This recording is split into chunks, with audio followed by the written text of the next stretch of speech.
Hello, and welcome to a new series of inertial drift tutorial videos that I will be working on. Just giving short overviews of how I think is the best way to drive each car in the game. I'm going to be starting with what I consider to be the best 7 cars in the game, specifically those I believe that not only that they can get world records, but they will be able to continue to get world records even a year down the line. So those cars are the Ventus, the Bullet, the Dragon, the Jester, the Gecko RX, the Raptor, and the Supreno. I'm gonna start off with the Ventus. So the main thing the Ventus is good at is it's by a large margin the fastest C-Class. Its weakness is its low acceleration compared to stuff like the Bullet. If you see here, the Bullet has nearly or basically double the acceleration that the Ventus has. Because of that, Ventus excels on circuit tracks where you can get a rolling start, so acceleration doesn't really matter, as well as downhill point-to-point, where the downhill forces will help you accelerate to your top speed quicker. It's weaker on uphill point-to-point tracks. Most notably is downhill rapids reverse, because it's the shortest point-to-point. It doesn't really have time to get up to its top speed, and thus is outclassed by the Bullet, which can do so much quicker, despite its lower top speed.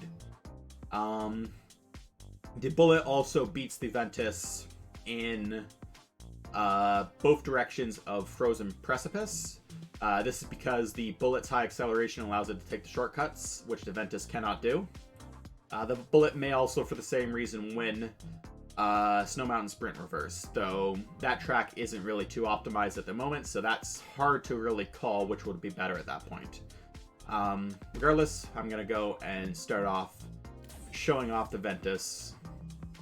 So I'm going to be doing this on Mount Kirino. One, because Ventus is incredible on this track, because it's the longest point-to-point and also very downhill, meaning it can make use of its top speed a lot more than on other tracks. Even if you look at the time trials here, the difference between the Ventus and the Bullet times is quite noticeable. It's about a 10-second difference, and that's I have full belief that the Ventus can get under 4 minutes on this track. Though the level of optimization needed for that isn't something I'm quite interested in doing at the moment. So let's get started. So with the Ventus, it might seem simple at first, but there's actually a few things that can go under the radar if you're not paying attention. So if we just tap the drift stick, we'll drift to a point, but we can't go past that point. However, if we brake, that angle will increase. Of course, that will slow us down, so that's not exactly ideal. What is ideal is to let go of the gas and then go to brake. That will give us a much steeper angle and allows us to get us corners faster, which means we'll have to brake less than if we were using just gas and brake at the same time. So the general philosophy here is to keep accelerating when you can, but you can hit something like this, just slam the brakes and let off the gas at the same time. You can see that I'm sort of tapping the drift stick. This could also be done by doing drift sticks at a very small angle, like holding the drift stick at a very shallow angle. I'm bad at doing that, so what I do instead is I tap the drift stick. This is just to keep my drift angle as shallow as possible. The more steep your drift angle, the more you decelerate, so if you don't need a steep drift angle, don't do it. You can see here, making more use of the steepness of that no gas drift. You basically never want to be pressing gas and brake at the same time, whereas other cars such as the Gecko, you would want to be doing that.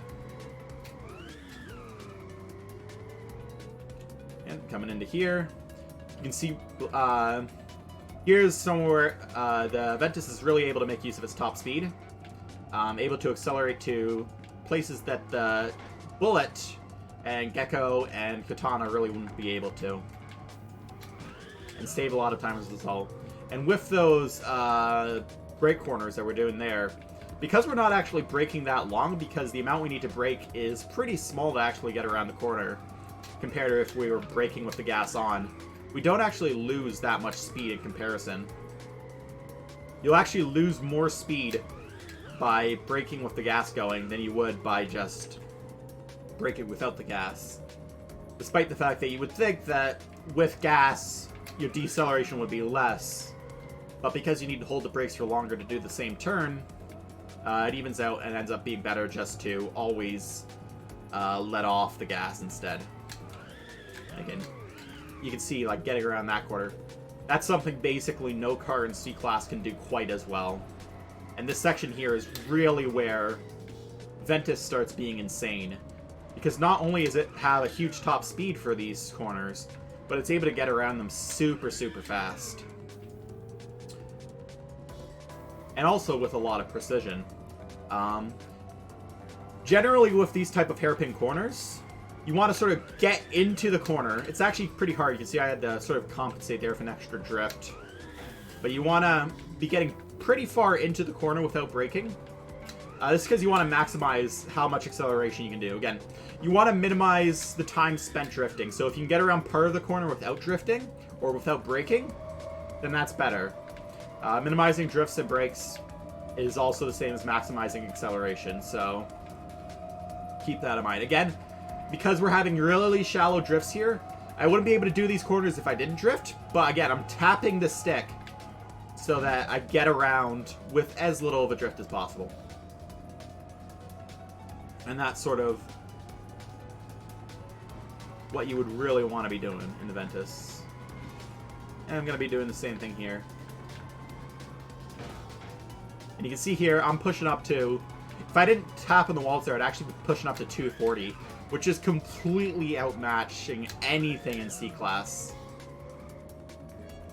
And that's why I think Ventus is probably overall the best car in C-Class. Though I believe Bullet can also get world records, but it has to be on very specific tracks. On the vast majority of tracks, Ventus will be the best car. Anyways, I hope that helped, and if you have any questions, please let me know in the comments, and I will try to answer.